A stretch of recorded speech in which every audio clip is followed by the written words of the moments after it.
Assalamualaikum warahmatullahi wabarakatuh. Kami dari kelompok 7 akan mempresentasikan hasil diskusi kelompok kami tentang permasalahan kehidupan berbangsa materi korupsi yang beranggotakan Ayunda Puspitasari, Iksar Alhamzah, Latifah Nur Amalia, Rivaldo Febrian, dan Titin Masyaro. Untuk pembaca pertama akan dibacakan oleh Iksar dengan materi pengertian korupsi, definisi korupsi, unsur-unsur korupsi, jenis-jenis korupsi, dampak korupsi, serta penyebab korupsi. Kepada Iksar, kami persilakan.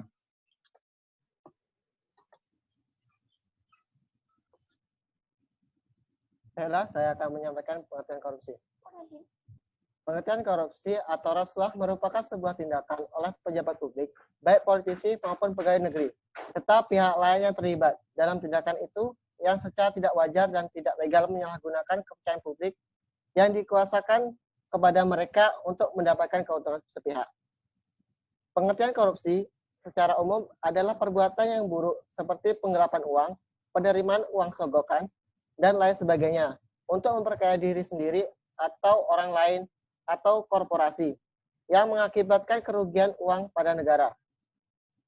Pengertian korupsi menurut Undang-Undang Nomor 20 Tahun 2001 adalah sebuah tindakan melawan hukum dengan maksud memperkaya diri sendiri, orang lain, atau korupsi yang berakibat merugikan negara atau perekonomian negara.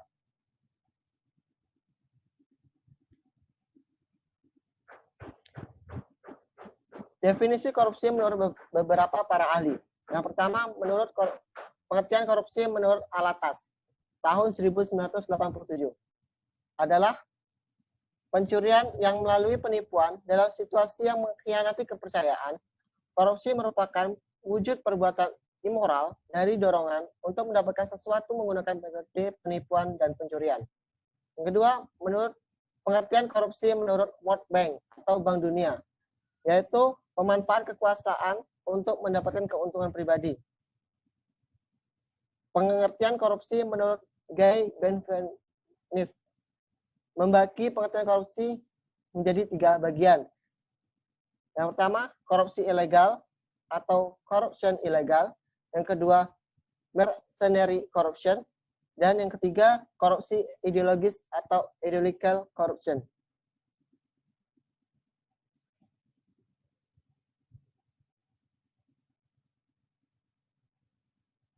Unsur-unsur korupsi. Dari sudut pandang hukum, tindakan pidana korupsi secara garis besar memenuhi unsur-unsur sebagai berikut. Yang pertama, perbuatan melawan hukum. Yang kedua, penyalahgunaan kewenangan, kesempatan, atau sarana. Yang ketiga, memperkaya diri sendiri, orang lain, atau korporasi. Yang keempat, merugikan keuangan negara atau perekonomian negara.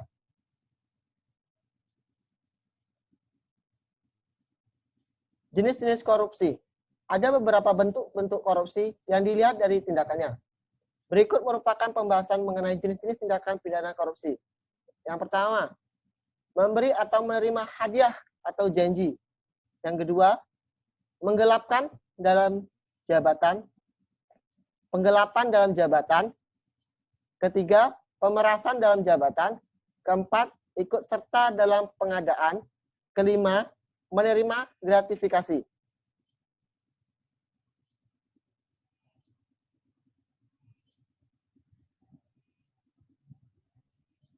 Dampak korupsi. Korupsi tentu menimbulkan banyak dampak negatif yang ditimbulkan. Berikut merupakan beberapa dampak dan efek yang ditimbulkan dari korupsi. Yang pertama, merugikan keuangan negara dan ekonomi nasional. Yang kedua, menghambat pertumbuhan ekonomi dan memengaruhi operasi bisnis, lapangan pekerjaan, dan investasi. Yang ketiga, mengurangi pendapatan pajak dan efektivitas berbagai program bantuan keuangan. Keempat, menurunnya kepercayaan terhadap hukum dan supremi hukum, pendidikan, dan akibatnya kualitas hidup seperti akses ke infrastruktur hingga perawatan kesehatan.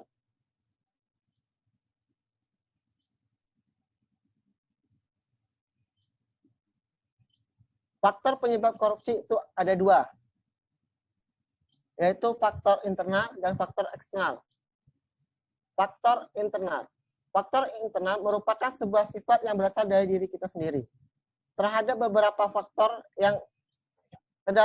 faktor yang ada di dalam faktor internal ini yang dapat menyebabkan seseorang melakukan korupsi. Antara lainnya adalah sifat tamak. Yang kedua, gaya hidup konsumtif. Yang ketiga, ekonomi. Yang keempat, faktor organisasi.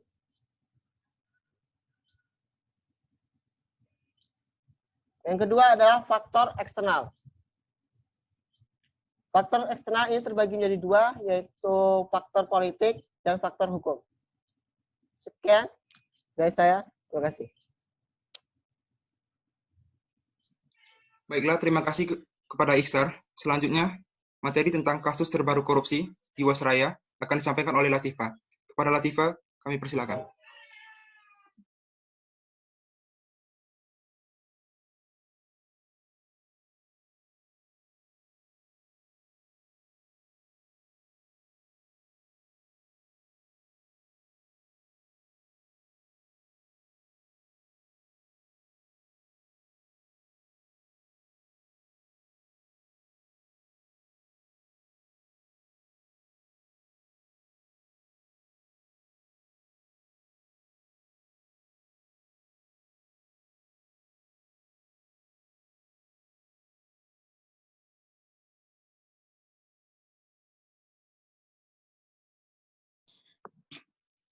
Baiklah, di sini kita mengangkat salah satu kasus korupsi yang terjadi di Indonesia yang cukup banyak merugikan negara, yaitu pada PT Asuransi Jiwasraya. Di sini saya akan menceritakan secara singkat kronologi Jiwasraya yang sudah mulai bermasalah sejak tahun 2000-an. Yang pertama, pada tahun 2006, Kementerian BUMN dan Otoritas Jasa Keuangan menyatakan ekuitas Jiwasraya tercatat negatif 3,29 triliun rupiah. Itu karena aset yang tercatat jauh lebih kecil daripada kewajibannya. Lalu pada tahun 2008, Badan Pemeriksaan Keuangan atau BPK memberikan opini disclaimer untuk laporan keuangan 2006 sampai 2007 lantaran penyajian informasi cadangan yang tidak meyakinkan. Sehingga terbukti pada tahun 2006 itu PT Jiwasraya melakukan rekayasa akuntansi pada laporan keuangannya sehingga menghasilkan laba semu. Lalu pada tahun 2000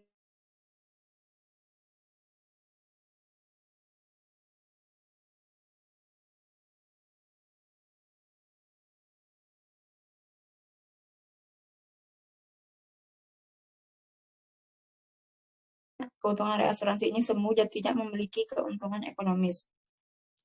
Lalu pada tahun 2012, Bapepam LK memberikan izin produk DS Proteksi Plan yang dipasarkan melalui kerjasama dengan bank.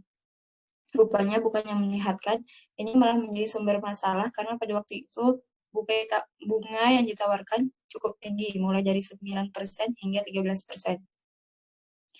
Lalu pada tahun 2014, di tengah permasalahan keuangan itu, Jiwasraya malah mensponsori salah satu klub sepak bola dari Inggris, yaitu Manchester City.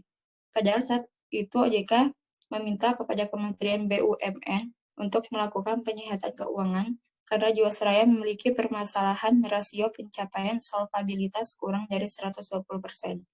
Audit BPK selanjutnya juga mulai melihat adanya penyalahgunaan wewenang dan laporan aset investasi keuangan. Lalu pada tahun 2017, kondisi keuangan Jiwasraya tampak membaik. Laporan keuangan Jiwasraya pada 2017 ini positif dan raihan pendapatan premi dari produk JS Saving Plan itu mencapai 21 triliun rupiah dan laba yang dihasilkan pun mencapai 2,4 triliun rupiah. Namun kekurangan cadangan premi hingga 7,7 triliun rupiah.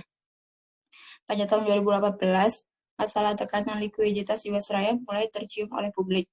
Perseroan mengumumkan tidak dapat membayar klaim polis jatuh tempo nasabah JS Saving Plan sebesar 802 miliar. Lalu pada tahun 2019, Kementerian BUMN di bawah kepemimpinan Erick Thohir melaporkan adanya indikasi kecurangan di Jiwasraya ke Kejaksaan Agung. Hal ini dilakukan setelah pemerintah melihat secara rinci laporan keuangan yang dinilai tidak transparan.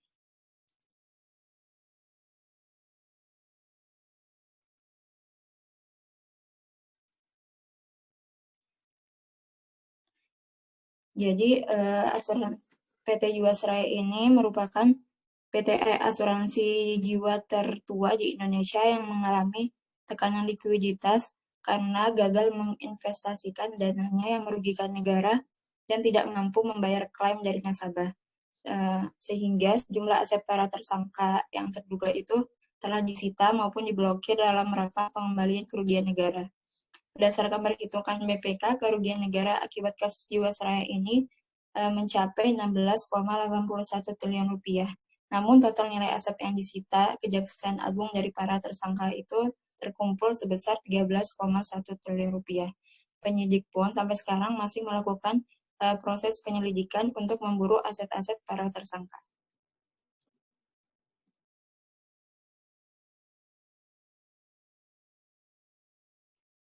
Terima kasih kepada Latifah. Selanjutnya, materi sanksi hukum terhadap pelaku korupsi yang akan saya sampaikan.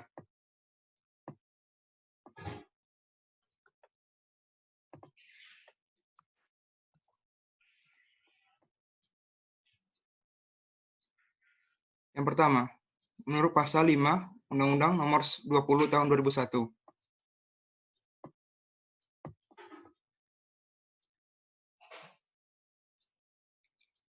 dipidana dengan pidana penjara paling singkat 1 tahun dan paling lama 5 tahun, atau pidana denda paling sedikit 50 juta rupiah dan paling banyak 250 juta rupiah. Yang kedua, menurut pasal 6 Undang-Undang Nomor 20 Tahun 2001 Ayat 1.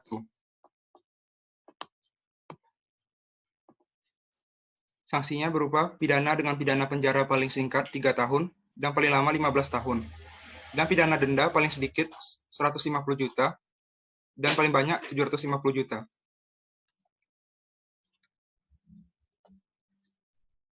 Pasal 12B Undang-Undang Nomor 20 Tahun 2001 Ayat 1 menjelaskan setiap gratifikasi kepada pegawai negeri atau penyelenggaraan negara dianggap pemberian suap apabila berhubungan dengan jabatannya dan yang berlawanan dengan kewajiban atau tugasnya dengan ketentuan sebagai berikut.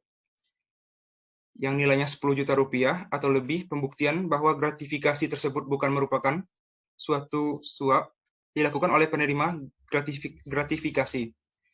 Yang nilainya kurang dari 10 juta rupiah, pembuktian bahwa gratifikasi tersebut suap dilakukan oleh penuntut umum.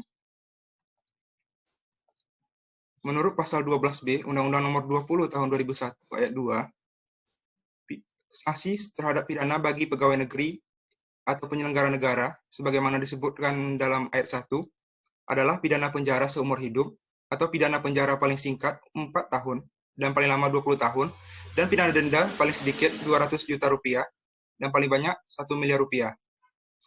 Untuk sanksi hukum terkait kasus korupsi Jiwasraya, masih terus diselidiki, dan dalam proses pengumpulan barang bukti.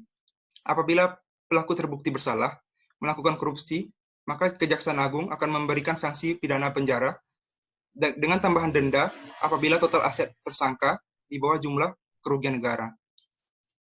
Selanjutnya, materi tentang solusi penanganan kasus korupsi yang akan disampaikan oleh Ayunda. Kepada Ayunda, dipersilakan. Baiklah, di sini saya akan menjelaskan solusi penanganan kasus korupsi. Yang pertama itu ada preventif dan yang kedua ada represif. Preventif sebelum korupsi terjadi itu melalui pendidikan. Selama ini, pendidikan cenderung membuat siswa mengedepankan hasil bukan proses. Siswa yang nilainya bagus lebih diunggulkan daripada siswa yang nilainya jelek. Hal ini membuat siswanya berlomba-lomba untuk menjadi yang terbaik dengan jalan apapun, seperti menyontek, menjiplak, dan mengcopy paste saat mengerjakan paper. Disitulah mental-mental koruptor mulai muncul. Sebenarnya tidak ada anak yang bodoh. Terkadang, gurunya yang kurang pintar atau pelajaran yang dipelajari tidak sesuai dengan bakat dan minat siswa itu sendiri. Yang B. Pengawasan pilkada oleh mahasiswa. Hal ini dikarenakan banyaknya kecurangan pilkada di pemerintah daerah, dan banyak masyarakat pada umumnya yang tidak terlalu memahami serta tidak peduli akan kecurangan tersebut. Kenapa harus mahasiswa? karena tidak mungkin mahasiswa akan berpihak. Semangat juangnya demi bangsa dan negara masih membara. Yang ketiga, memberikan reward kepada instansi yang minim korupsi. Bukan jika salah saja mendapatkan hukuman, namun menjadi terbaik juga harus mendapatkan penghargaan. Lebih menandakan bukan asal pejabat yang dihargai, namun benar-benar pejabat yang baik tanpa korupsi yang harus dihargai. Yang keempat, KPK membantu melakukan perbaikan masalah perizinan. Tujuan sistem ini untuk mencegah pertemuan pihak pemohon dan pemberi izin yang berpotensi menimbulkan korupsi. Sistem perizinan harus satu pintu agar mudah untuk dikontrol. Sistem yang sudah berjalan juga harus diperbaiki agar akuntabel dan transparan. Kedua, represif setelah korupsi terjadi, yaitu kemiskinan bagi koruptor.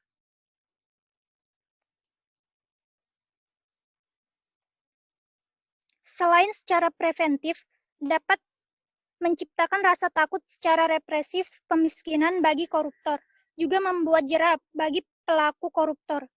Hal ini bisa dilakukan dengan menguras habis harta koruptor dari sebelum korupsi hingga harta-harta hasil korupsi, kemudian diberi rumah hanya seluas 5 kali 6 meter kubik untuk tinggal bersama keluarga. Di lingkungan keluarga seharusnya bisa mengontrol agar anggota keluarganya tidak melakukan korupsi.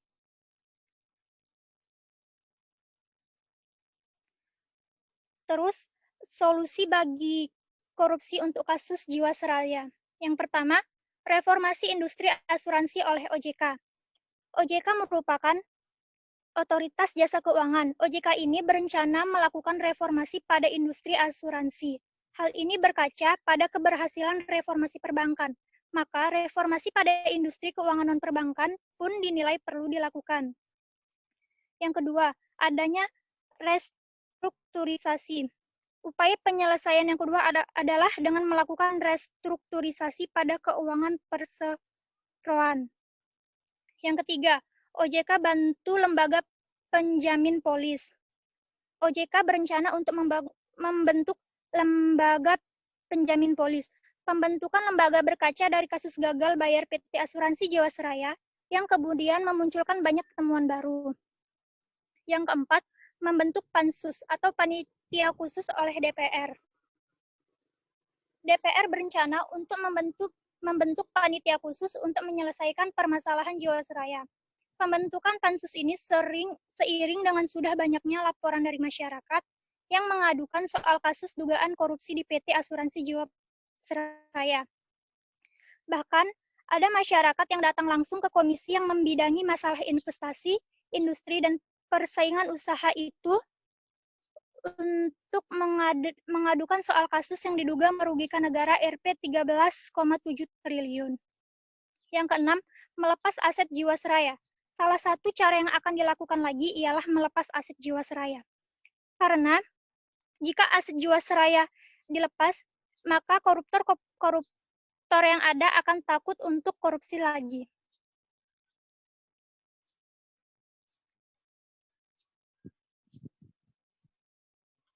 Terima kasih, saya kembalikan ke moderator.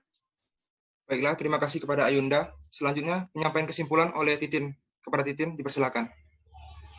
Baiklah, kesimpulan kita pada materi korupsi ini adalah korupsi merupakan suatu tindak pidana yang memperkaya diri yang secara langsung merugikan negara atau perekonomian negara. Kasus korupsi di Indonesia sangatlah banyak seperti kasus korupsi Jiwasraya, di mana dengan adanya kasus ini mengakibatkan kerugian bagi negara sangat besar. Sebagaimana yang kita ketahui bahwa negara Indonesia merupakan negara hukum.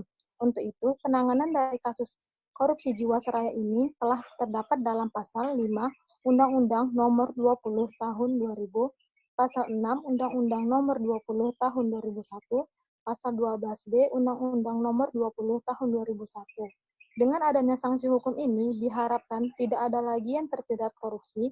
Selain itu, untuk menangani solusi ini bisa dilakukan dengan cara ada dua hal, yakni secara preventif, yaitu sebelum korupsi terjadi, dan secara represif setelah korupsi terjadi. Terima kasih, saya kembalikan kepada moderator.